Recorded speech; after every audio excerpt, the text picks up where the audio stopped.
ఎక్సెల్లా global study abroad summit 2024 జరగబోతోంది. ఫిబ్రవరి 11న ఉదయం 10 గంటల నుంచి సాయంత్రం 5 గంటల వరకు తాజ్ డెక్కన్, బంజారా హిల్స్, హైదరాబాద్లో. నమస్తే, వెల్కమ్ టు ఐ డ్రీమ్. నా పేరు ప్రసాద్.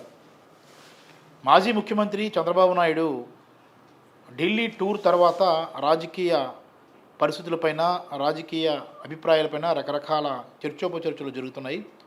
అమిత్ షాతో చంద్రబాబు భేటీ అయ్యాక ఏం జరిగింది, ఎలాంటి ఫలితాలు రాబోతున్నాయి, ఇవన్నీ ఒక ఎత్తు అయితే, చంద్రబాబును బీజేపీ స్వాగతించిందా, లేదంటే చంద్రబాబే తన అవసరాల కోసం, తన భయంతో బీజేపీ చెంతకు చేరాలని ఆశిస్తున్నారా అన్నది కూడా ప్రధానమైన చర్చగా మారుతున్న పరిస్థితి.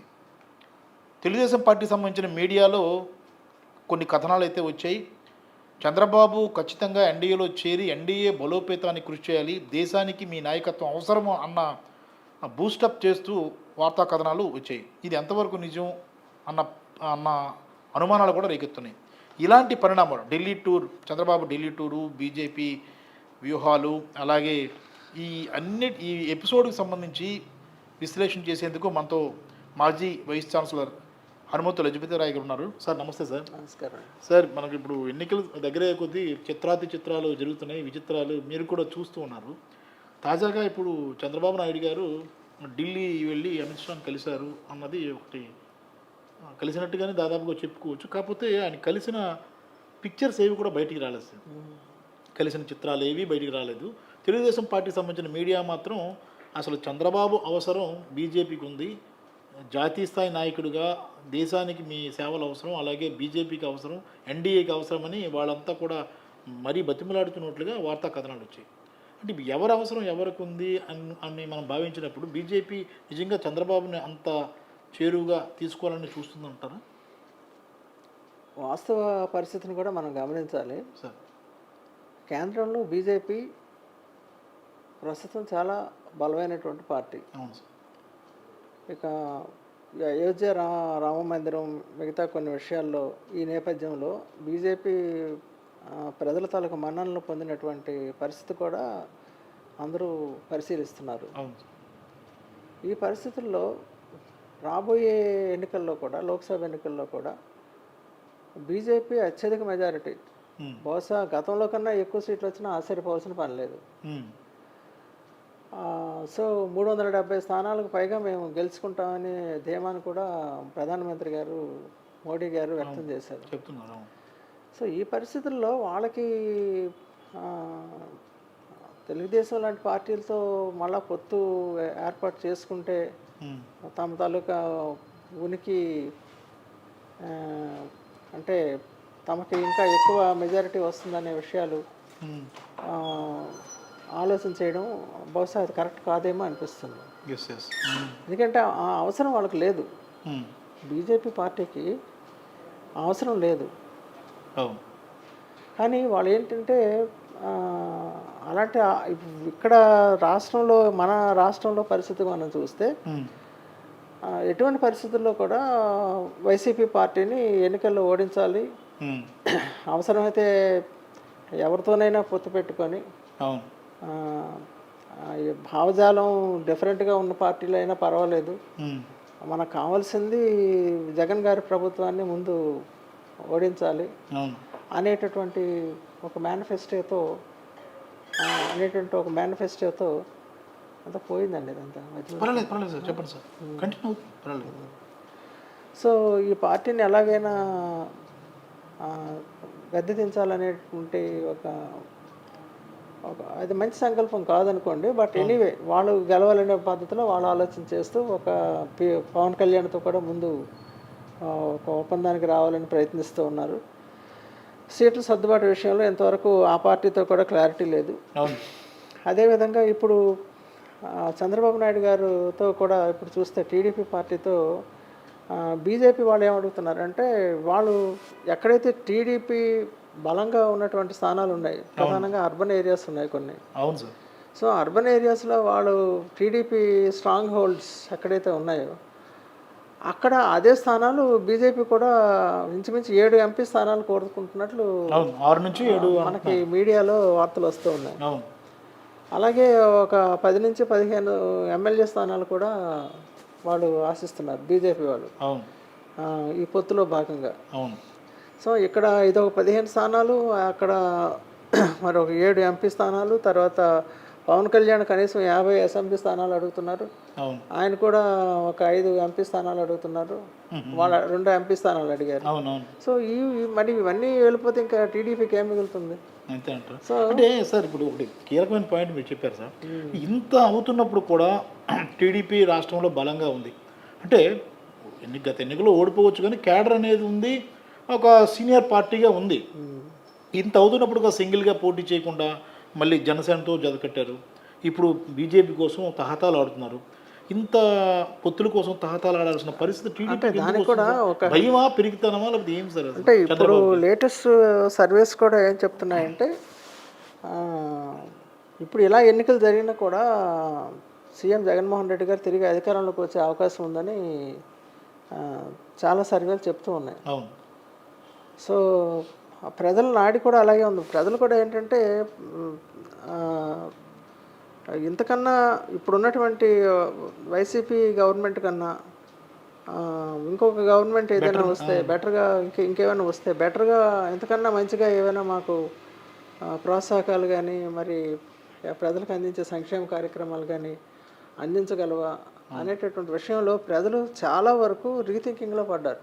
ఓకే ఒకటైతే వాస్తవం, ప్రజల తాలూకు మైండ్ మార్చడానికి ప్రతిపక్షాలు శతవిధాలా కృషి చేస్తున్నాయి. అంటే జగన్ గారి పట్ల, ఆయన పార్టీ పాలన పట్ల వ్యతిరేకమైనటువంటి భావాలు కలిగించడానికి చాలా వరకు కృషి జరుగుతుంది. బట్ ప్రజలు కూడా దీన్ని గమనిస్తున్నారనమాట. ఇప్పుడు ఈవెన్ ఇంటెలిజెన్స్ వర్గాలు కూడా చెప్తున్నాయి ఏంటంటే ప్రజలు చాలా అంటే వాళ్ళు బాగా ఆలోచన చేస్తున్నారు. అంటే ఇంతకన్నా ఏ గవర్నమెంట్ వచ్చినా కూడా మనకి ఎక్కువ ఇచ్చేది ఏమి ఉండదు. సో కాబట్టి ఇప్పుడున్నటువంటి ప్రభుత్వంతో మనం కానీ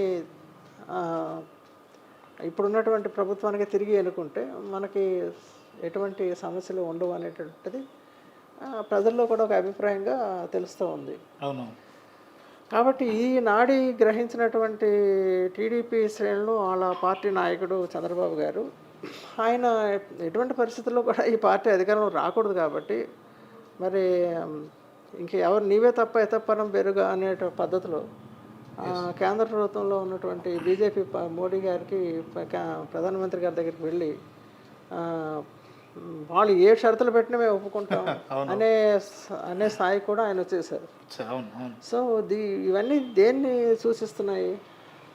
ఆ పార్టీ బలహీనమైనట్లా, బలోపేతమైనట్లా, బలంగా ఉన్నట్లా? డెఫినెట్గా తెలుగుదేశం పార్టీ వాళ్ళు అనుకున్నంత బలం వాళ్ళకి లేదు అనేటటువంటిది వాళ్ళకి మనసులో తెలుస్తూనే ఉంది. ఇప్పుడు ప్రధానమైనటువంటి స్థానాలు ఇప్పుడు కిరణ్ కుమార్ రెడ్డి గారు బీజేపీ తరఫున, అలాగే జీవీఎల్ నరసింహారావు గారు, పురంధేశ్వరి, వీళ్ళు కూడా మంచి స్థానాలు ఆశిస్తున్నారు. ఖచ్చితంగా గెలిచే స్థానాలు కావాలంటున్నారు.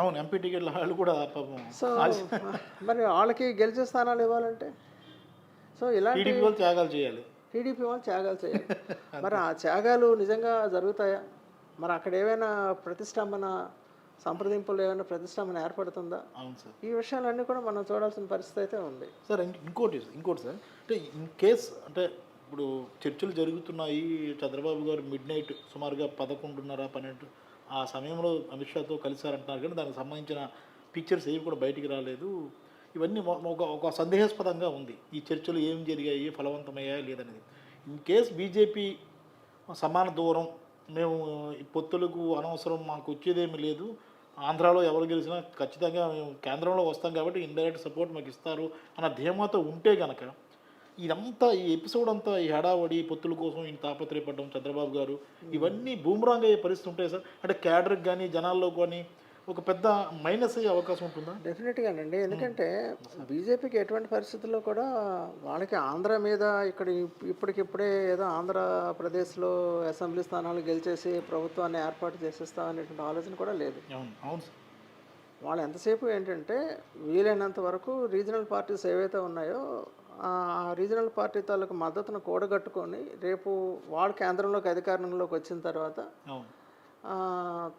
వాళ్ళ మేనిఫెస్టో ప్రకారము పార్లమెంట్లో కానీ రాజ్యసభలో కానీ లోక్సభలో కానీ వాళ్ళు అనుకున్న పద్ధతిలో ఆ, కావలసినంత సపోర్టుతో పరిపాలన కొనసాగించడానికి బిల్లులు పాస్ చేసుకోవడానికి ఈ రెండు కళ్ళ ధోరణి అనేటటువంటిది వాళ్ళకి అది క్లియర్గా రెండు కళ్ళు సిద్ధాంతం. రెండు కళ్ళ సిద్ధాంతం ఉంది. ఒకప్పుడు చంద్రబాబు కన్నా రెండు కళ్ళు సిద్ధాంతం. వారు ఎవరిని వదులుకోరు అవును వదులుకోరు. అవును ఎటు వచ్చి జగన్ ముఖ్యమంత్రి గారు ఆయన సపోర్ట్ ఇస్తూనే ఉన్నారు. ఇప్పుడు ఇచ్చారు, ఇక రాబోయే రోజుల్లో అంశాల వారీగా ఆయన సపోర్ట్ ఇస్తున్నారు. కానీ ఆయన పొత్తులోకి వెళ్ళలేదు. అవును ఆయన అంశాల వారీగా సపోర్ట్ ఇస్తున్నారు. అవును సో జనరల్గా ఈ పొత్తులు అంటే ఏమంటారు, ఇప్పుడు ఆయన జగన్ గారు కూడా రాష్ట్ర ప్రయోజనాలు ఆశించి, అంటే విస్తృతమైనటువంటి రాష్ట్ర ప్రయోజనాలని దృష్టిలో పెట్టుకొని అవును కేంద్ర ప్రభుత్వంతో ఘర్షణ వాతావరణం లేకుండా, అవును సో దానికోసమని సత్సంబంధాలు కొనసాగించేటటువంటి ధోరణి మన ముఖ్యమంత్రి గారిది.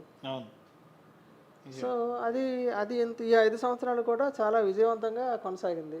అవును అయితే మనకి ఇంకా కేంద్ర ప్రభుత్వం నుంచి రావాల్సినటువంటి కొన్ని అంశాలు ఉన్నాయి. విభజన జరిగిన తర్వాత విభజన హామీలు అమలు చేయాల్సిన పరిస్థితి ఉంది, ప్రత్యేక హోదా రావాల్సిన పరిస్థితి ఉంది, అలాగే పోలవరం ప్రాజెక్టుల విషయంలో కూడా మన కేంద్ర ప్రభుత్వం రావాల్సిన పరిస్థితి ఉంది. ఇప్పుడు అవి మాట్లాడడానికే సీఎం గారు ఢిల్లీకి వెళ్ళినట్టు కూడా మనం ఈరోజు మీడియాలో చూస్తూ ఉన్నాం. అవును అవును అదేవిధంగా మన స్టీల్ ప్లాంట్ విషయం కూడా, ఇవన్నీ కూడా చర్చిస్తూ ఉన్నారు.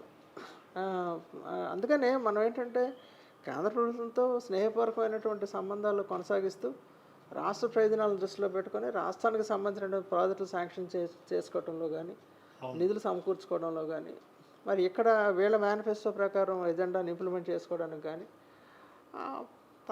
తనదైన శైలిలో ముఖ్యమంత్రి గారు ఆయన తన ఈ రాజకీయ అంశాలన్నింటినీ కూడా ఆయన అమలు చేస్తూ ఉన్నారు. ఎస్ అంటే ఒకటి సార్, ఇప్పుడు రాజకీయాలు అనేటప్పటికీ వ్యూహాలు ఉంటాయి సహజంగానే, అలాగే ఎప్పుడు కూడా శత్రువులు మిత్రులు ఉండరు రాజకీయాలు అనేది కూడా అంటుంటారు సార్. కానీ ప్రధాని మోడీ గారికి కానీ అమిత్ షాకి కానీ ఆంధ్రప్రదేశ్లో ఎదురైన పరిస్థితులు విభిన్నంగా ఉంటాయి. అవి వాళ్ళు మర్చిపోలేని విధంగా ఉంటాయి. చంద్రబాబు గారి హయాంలో అమిత్ షా కాన్వాయ్ పైన రాళ్ల దాడిని ఎవరూ మర్చిపోలేరు. అలాగే ప్రధాని మోడీ విషయంలో చంద్రబాబు గారు చేసిన విమర్శలు ఏవైతే ఉన్నాయో అసెంబ్లీ సాక్షిగా కానీ లేదంటే బయట కానీ, ఇవన్నీ కూడా ఖచ్చితంగా వాళ్ళ దృష్టికి వెళ్ళి ఉంటాయి. ఈ పరిస్థితుల్లో బీజేపీతో కలవడానికి చంద్రబాబు తహతాలు ఆడుతున్నా బీజేపీ వర్గాలు ఇవన్నీ కూడా ఇలాంటి వ్యక్తితో ఎలా కలవగలం అన్న భావన వచ్చినప్పుడు ఏమైనా ఈ బెడిసికొట్టే పరిస్థితి గతంలో కూడా ఎన్డీఏ గవర్నమెంట్ 2014-19 మధ్యలో కూడా బీజేపీ కేంద్ర ప్రభుత్వంలో టీడీపీ కూడా భాగస్వామిగా ఉంది. తర్వాత 4 సంవత్సరాలు కలిసి కాపురం కూడా చేశారు. తర్వాత విభేదాలు వచ్చాయి. అక్కడ నుంచి చంద్రబాబు నాయుడు గుడ్ బై చెప్పారు బీజేపీకి. ఆ విషయాలు బీజేపీ మర్చిపోతుందని నేను అనుకోవడం లేదు. ఇప్పుడు ప్రధానమంత్రి మోడీ గారు చాలా చాలా విపరీతంగా విమర్శించారు చంద్రబాబు నాయుడు గారిని కొన్ని అంశాల్లో. సో అవి వాళ్ళు మర్చిపోతారని నేను అనుకోవడం లేదు. తప్పితే వాళ్ళు నమ్మే పరిస్థితి అయితే ఉండదు. వాళ్ళు ఎటువంటి పరిస్థితుల్లో కూడా పొత్తు ఏర్పరచుకోవడానికి ఏవైనా మరికొన్ని కారణాల వలన ఒక ఏర్పాటు అయితే అది తాత్కాలికమైన ఏర్పాటు అయితే తప్ప అది పూర్తి స్థాయిలో ఆ పార్టీని నమ్మి ముందుకు వెళ్తామనేటువంటి ధోరణి అయితే బీజేపీలో ఉండదు. ఓకే, అది ఎటువంటి పరిస్థితుల్లో కూడా ఉండదు. మోడీ గారు ప్రధానమంత్రిగా ఉన్నంతకాలం, అమిత్ షా గారు అక్కడ ఆ స్థానంలో ఉన్నంతకాలం ఈ ఎటువంటి పరిస్థితుల్లో కూడా తెలుగుదేశం ఏదైతే ఆశిస్తుందో అవి వచ్చేటటువంటి అవకాశం అయితే లేదని నేను అనుకుంటున్నాను. అంటే ఒకటి సార్, అంటే ఇన్ కేస్ కనుక మధ్యవర్తుల ప్రమేయంతోనో ఒత్తిడితోనో కనుక ఒకవేళ పొత్తుకు సిద్ధమైన మనం ఇంతగానే మాట్లాడుకున్నట్టు ఒక ప్రత్యేకమైన ఎజెండా లేదంటే సీట్ల డిమాండ్ అత్యధికంగా చేయడం ద్వారా ఎరకాటంలో పెట్టాలి అన్న ఆలోచన కూడా బీజేపీ చేసే అవకాశం ఉంటుందా? డెఫినెట్గా. ఎందుకంటే మీరు అన్నట్లు 26 అసెంబ్లీ సీట్లు, ఎంపీ సీట్లు 6-7 అంటే చిన్న విషయం ఏం కాదు. మరి అక్కడ ఒకవేళ ఇప్పుడు ఒక ప్రమాదం ఉంది. ఇక్కడ బీజేపీ తెలుగుదేశం పార్టీతో, పవన్ కళ్యాణ్ పార్టీతో, అంటే ఈ 3 ఎలియన్స్ ఏదైనా వాళ్ళు కలిసి సీట్ల సర్దుబాటు జరిగినప్పుడు దురదృష్టవశాత్తు ఆ స్థానాల్లో ఓడిపోయింది అనుకోండి, అది బీజేపీ కూడా అవమానమే. అది బీజేపీ అభ్యర్థులు, వాళ్ళ అభ్యర్థులు కూడా ఉంటారు కాబట్టి, ఉమ్మడి అభ్యర్థులు ఉంటారు కాబట్టి, అలాగే వాళ్ళు సపోర్ట్ ఇచ్చిన ఈ అభ్యర్థులు ఓడిపోయినా వాళ్ళకి అవమానమే. ఇప్పుడు ఫర్ ఎగ్జాంపుల్ తెలంగాణలో ఏం జరిగింది పవన్ కళ్యాణ్ విషయంలో డిపాజిట్లు కూడా రాలేదు. అవును. సో అంతకన్నా ఇక్కడ బీజేపీకి మన రాష్ట్రం మొత్తం మీద గత ఎలక్షన్స్ కూడా మనం 2019లో చూసుకుంటే 100కి పోలైన ఓట్ల కన్నా 1% కన్నా తక్కువ ఉన్నాయి బీజేపీకి పడిన ఓట్లు రాష్ట్ర స్థాయిలో. సో ఇక్కడ వాళ్ళు పొత్తు కుదుర్చుకొని అంటే 500 ఓట్లు వచ్చినా రాని ఒక అసెంబ్లీ స్థానంలో మేము గెలుస్తామేమో అంటే అంత తక్కువగా అంచనా వేసుకొని పాపం గెలవడానికి ఎంపర్లాడుతున్నటువంటి పరిస్థితి తెలుగుదేశంకి ఇక్కడ చాలా క్లియర్గా కనబడుతుంది. అవును. అంటే అనవసరమైన భంగపాటుకి గురవడానికి బీజేపీ సిద్ధంగా లేదంటారు, అంతే కదా? అనవసరమైన భంగపాటుకి అంటే ఆ భంగపాటు పడే అవకాశం కూడా ఉంది. ఒకవేళ ఈ పొత్తులో వాళ్ళు భాగస్వాములు అయినప్పుడు కేంద్ర పరిధిలో వాళ్ళు జాతీయ స్థాయిలో నో డౌట్ వాళ్ళకి మెజార్టీ స్థానాలు రావచ్చు. కానీ ఈ రీజనల్ పార్టీకి సంబంధించిన వచ్చినప్పటికీ ఇక్కడ ఈ పొత్తుల విషయంలో కొంత భంగపాటు అయినా కూడా ఆశ్చర్యపడవలసిన అవసరం లేదు. అవునవును. Okay sir, thank you very much sir. Thank you. Right, చూసుకుంటాం కదా మొత్తం మీద ఆ రాజకీయ పరిణామాలు వేడెక్కుతున్న నేపథ్యంలో పొత్తుల విషయంలో రకరకాల ఎత్తులైతే మారుతున్న పరిస్థితి కనిపిస్తుంది. ముఖ్యంగా తెలుగుదేశం పార్టీ బీజేపీ పొత్తు వ్యవహారం ఎంతవరకు అది పారుతుంది, ఆ పొత్తుల ఎత్తు ఎంతవరకు పారుతుంది లేదంటే చిత్తు అవుతుందా అన్నది కూడా ఇతమిద్దంగా తెలియని పరిస్థితి.